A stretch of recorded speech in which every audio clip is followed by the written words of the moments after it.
नमस्कार दोस्तों, स्वागत है आपका स्टॉक गाइडेंस में। तो दोस्तों, आरबीआई ने पेमेंट बैंक को इंट्रोड्यूस किया था, जिसमें payment banks rural area and financial less literate लोगों को बेसिक बैंकिंग कल्चर से अवेयर करा सके। तो इसलिए 2017 में आरबीआई ने पेमेंट बैंक को लाइसेंस दिया वर्क करने के लिए, जिसमें आते हैं Fino payments bank, Airtel payments bank and Paytm payments bank. So friends, आज की वीडियो में हम फिनो पेमेंट्स बैंक के टेक्निकल एनालिसिस और इनिशियल रेशियो पे डिस्कस करेंगे और जानेंगे कि शेयर का जो टेक्निकल है उसके हिसाब से शेयर का शॉर्ट टर्म प्रोस्पेक्ट क्या है। तो चलिए शेयर का टेक्निकल ग्राफ को समझने की कोशिश करते हैं। लेकिन सबसे पहले वीडियो को पॉज कीजिए और वीडियो को लाइक जरूर कर दीजिए, क्योंकि बहुत से लोग वीडियो को देखते हैं लेकिन लाइक करना भूल जाते हैं। तो इसलिए सबसे पहले वीडियो को लाइक कर दे और अगर चैनल पर नए हैं तो चैनल को सब्सक्राइब भी। और इसके साथ साथ वीडियो की डिस्क्रिप्शन में हमारे फ्री टेलीग्राम चैनल का लिंक है, जिसको ज्वाइन करके आप शेयर मार्केट के रेगुलर और इंपॉर्टेंट अपडेट्स को पा सकते हैं।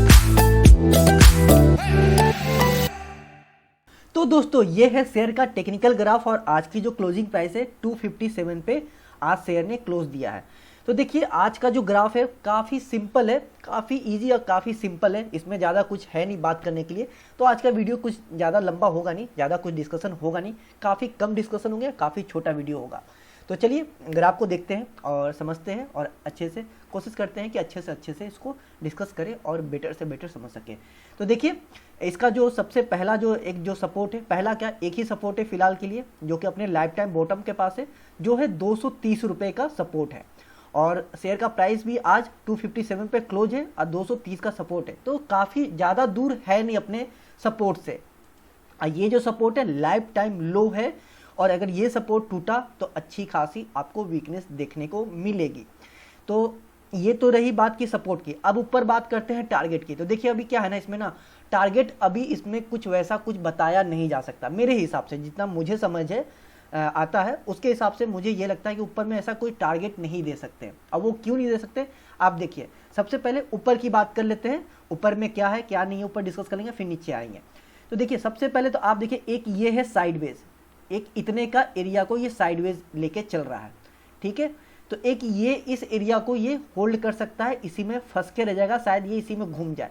और अगर ये मान लीजिए इसको ब्रेकआउट देके ऊपर निकलता है, तो फिर से आपको 360 से लेके 440 का ये एक रेंज मिलेगा, फिर से यहाँ पे फंसता हुआ देखने को मिलेगा। पहले तो आपको मिलेगा, पहला जो है 230 से लेके 320 का ये एक रेंज है, जिसमें ये इसको साइडवेज बना रहा है। दूसरा रेंज आपको मिलेगा 360 रुपए से लेके 400 का रेंज में, एक ये आपका साइडवेज बना रहा है। तो दो साइडवेज है इसके लिए, या फिर कह लीजिए कि दो रुकावट है इसके लिए। तो पहला अगर टूटता है, 320 का ब्रेकआउट देता है, तो फिर ऊपर निकलेगा, तो फिर से ऊपर एक हडल मिल जाएगा आपको, जो कि है 360 से लेके 440 का।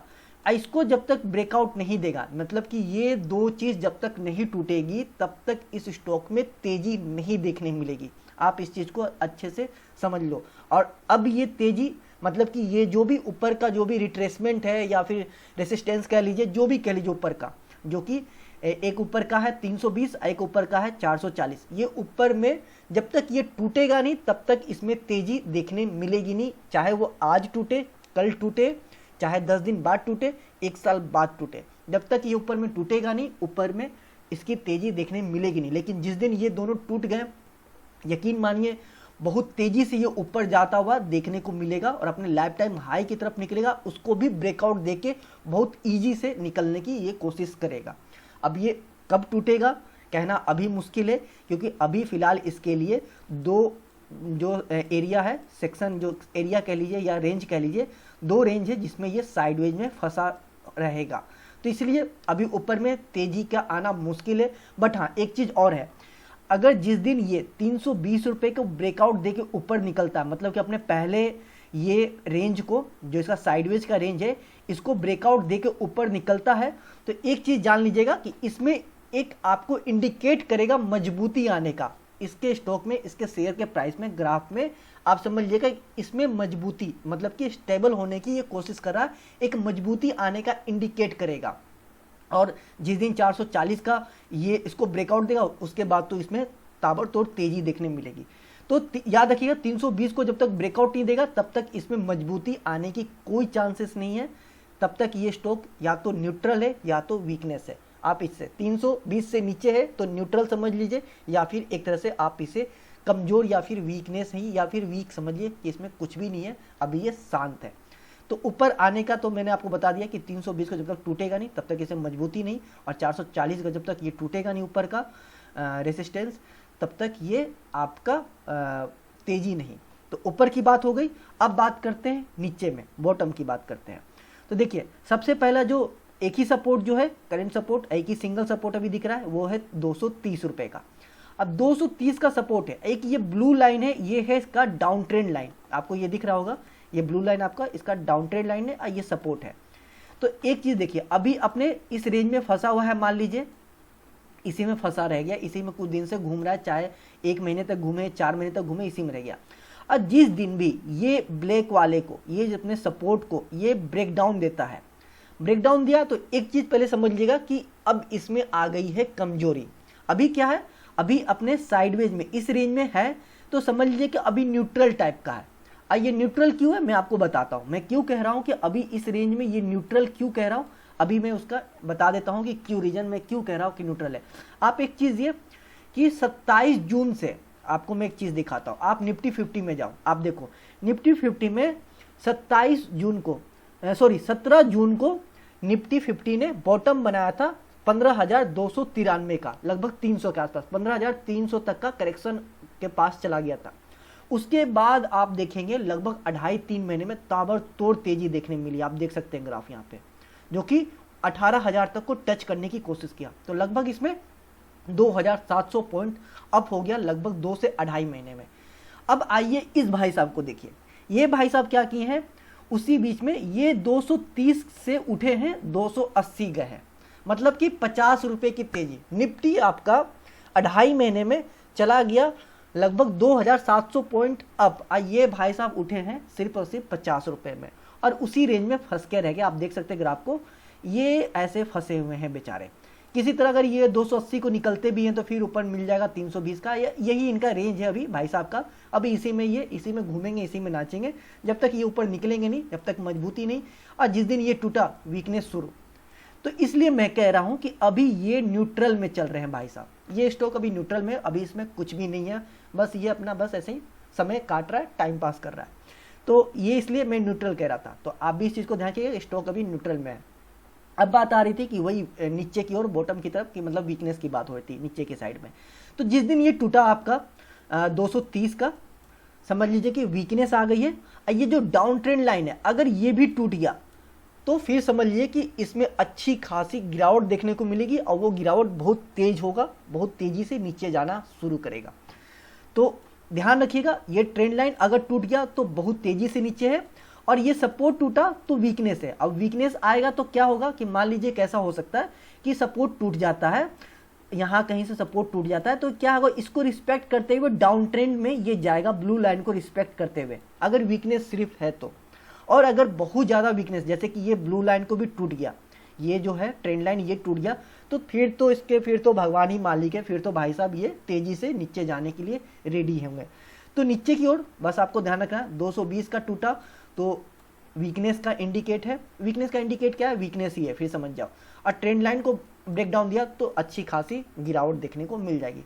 ऊपर मैंने आपको बता दिया कि ऊपर में एक ये पहला साइडवेज है, दूसरा ये साइडवेज है, तो आप इसको एक तरह से टारगेट का कह सकते हैं रेंज, या फिर आप इसको रिट्रेसमेंट का रेंज कह सकते हैं, या फिर रिट्रेसमेंट का आप इसको एरिया कह सकते हैं, या फिर ये रेंज कह सकते हैं, कुछ भी। हाँ, लेकिन एक चीज़ मैं आपको पहले ही बताया हूँ, अभी भी कह रहा हूँ, 320 ऊपर आया तो मजबूती, 440 के ऊपर गया तो अच्छी खासी तेजी, बस ऊपर में ये ध्यान आपको रखना है। नीचे मैंने बता दिया, और फिलहाल के लिए तो न्यूट्रल है। तो अभी जो छोटे अवधि में जो घुसना चाह रहे हैं, या फिर जो घुसने की कोशिश कर रहे हैं, या जो भी है सोच रहे हैं, अभी फिलहाल के लिए दूर रहिए, न्यूट्रल है स्टॉक। कुछ भी अभी डिसीजन लेंगे आप अच्छे खासे समय के लिए, टाइम के लिए होल्ड हो सकता है। और अगर कहीं गलती से ये सपोर्ट के पास में भी है तो इस चीज़ का ध्यान रखिएगा। छोटे अवधि में जो सोच रहे हैं घुसने का, वो भी इस चीज़ का ध्यान रखें कि सपोर्ट के पास है, तो अगर टूटा तो फिर तो भाई साहब ये तो गया नीचे। तो इसलिए छोटे अवधि वाले लोग इससे दूर रहे। लंबे अवधि वाले लोग जो इसमें एंट्री किए हैं और वो एवरेज करना चाहते हैं, तो उनके लिए भी मैं कहूँगा अभी कुछ भी ना करें। सीधी सी सिंपल सी बात है, हर किसी के लिए अभी इसमें अभी जो छोटी अवधि हो चाहे लंबे अवधि वाले एवरेज करना चाहते हैं तो उनके लिए, और छोटी अवधि वाला अगर इसमें एंट्री करना चाहते हैं एक प्रॉफिट बनाने के लिए, एक स्विंग ट्रेड को कैप्चर करने के लिए, तो उन सब के लिए एक ही सी बात है, अभी ये न्यूट्रल में है, शांत में है, इससे दूर रहे फिलहाल के लिए, इंतजार करें। सपोर्ट टूटता है तो अलग बात है, और जब तक ये ऊपर का साइडवेज को ब्रेकआउट देता है तो फिर ये अलग बात होगी, देन ही आप इसमें पोजीशन बनाइएगा या फिर डिसीजन लीजिएगा। तो ये है इस ग्राफ का इतना ही डिस्कशन, कुछ खास है नहीं इसमें, बहुत सिंपल सा ग्राफ था। खैर चलिए आगे चलते हैं, कंपनी के इनिशियल रेशो पे भी कुछ डिस्कस कर लेते हैं। वो इसलिए क्योंकि अगर कोई लंबे अवधि में इस वीडियो को देख रहा है तो उसे भी कुछ आइडिया मिल जाए, मोटा मोटी एक समझ आ जाए कि कंपनी की क्या हालत है, क्या लंबी अवधि में इसमें घुसना चाहिए या नहीं घुसनी चाहिए, या फिर इस पर और रिसर्च करनी चाहिए कि नहीं करनी चाहिए। तो बेसिकली इसलिए मैं इस पर अपने टेक्निकल के वीडियो में इस इनिशियल रेशियो पे भी डिस्कस कर लेता हूँ कि उन्हें भी कुछ ना कुछ हेल्प मिल जाए। तो देखिए कंपनी के इनिशियल रेशियो की बात करें तो मार्केट कैप देखिए तो 2138 करोड़ का मार्केट कैप है, जो कि एक स्मॉल कैप कंपनी है। आज की क्लोजिंग प्राइस है 257। स्टॉक पी देखेंगे तो 43 का है, इंडस्ट्री पी देखेंगे तो 21 का है। तो आप यहाँ देख सकते हैं कि स्टॉक पी कितना ऊपर ट्रेड कर रहा है अपने इंडस्ट्री पी से। और एक चीज मैं आपको बता दूं कि ये बहुत ज़्यादा, जो ये स्टॉक पी है अपने इंडस्ट्री पी से जो ऊपर ट्रेड करा ये बहुत ज़्यादा है, और इवन ये जो स्टॉक पी है अपने पीयर्स कंपनी से भी सबसे ज़्यादा ये ऊपर ट्रेड कर रहा है, सबसे महंगा ट्रेड कर रहा है। एक चीज़ का आप ये भी जान लें।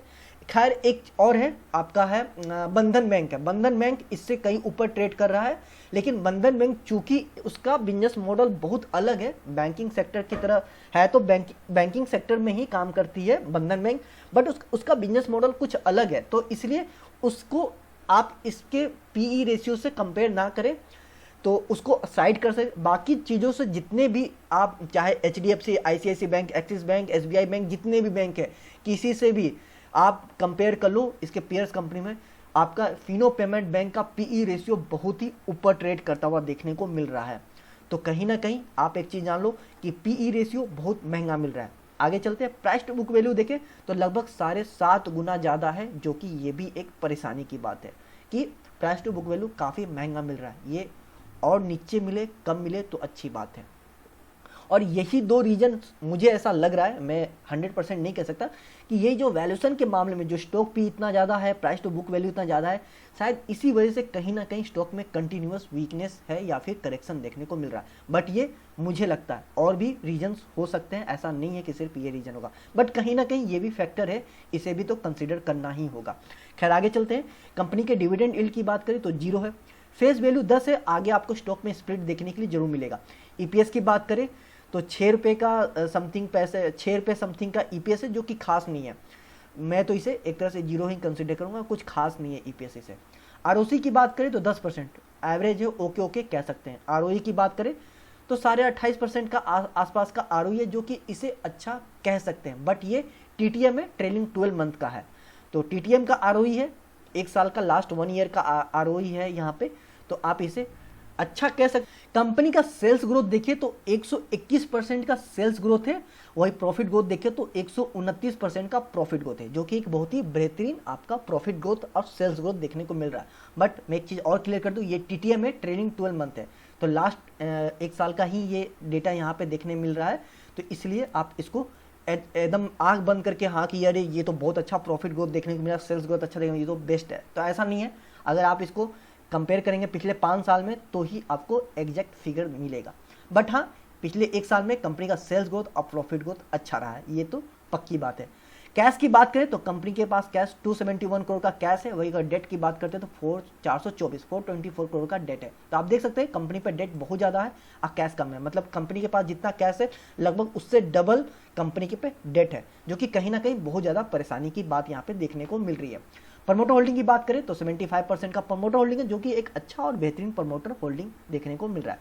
तो फ्रेंड्स अब आइए सिंपल और सीधा सीधा कर लेते हैं क्या अच्छा है क्या खराब। तो सबसे पहले बात करेंगे अच्छे की, तो यहाँ पे अगर अच्छा देखते हैं तो यहाँ पे आपको आरओई अच्छा देखने को मिल रहा है, सेल्स ग्रोथ अच्छा देखने को मिल रहा है, प्रॉफिट ग्रोथ अच्छा देखने को मिल रहा है, प्रमोटर होल्डिंग यहाँ पे अच्छा देखने को मिल रहा है। तो बस ये 4 रेशियो ही है जो मुझे यहाँ पे अच्छा देखने को मिल रहा है। अब बात करते हैं दिक्कत वाली क्या बात, तो स्टॉक भी अपने इंडस्ट्री पी से बहुत ऊपर ट्रेड कर रहा है, प्राइस टू बुक वैल्यू काफ़ी ज़्यादा ऊपर ट्रेड करता हुआ देखने को मिल रहा है। डिविडेंड यील्ड भी कुछ खास नहीं है, ईपीएस भी यहाँ एक तरह से कुछ भी नहीं है। डिविडेंड यील्ड सॉरी कुछ खास क्या, जीरो है, और ईपीएस कुछ खास नहीं है। आरओसी कंपनी का कुछ खास नहीं है, एवरेज है, ओके ओके कहा जा सकता है। तो आप इसे ओके ओके कहिए तो आप इसे अच्छा भी कह सकते हैं, खराब भी कह सकते हैं। एक तरह से इसे आप न्यूट्रल समझे और इसको साइड करके ही लेके चले। उसके बाद जो सबसे बड़ी दिक्कत की बात है, कंपनी के पास कैश कम है और डेट बहुत ज़्यादा है, जो कि ये सबसे अधिक दिक्कत वाली बात फिलहाल के लिए देखने को मिल रही है। तो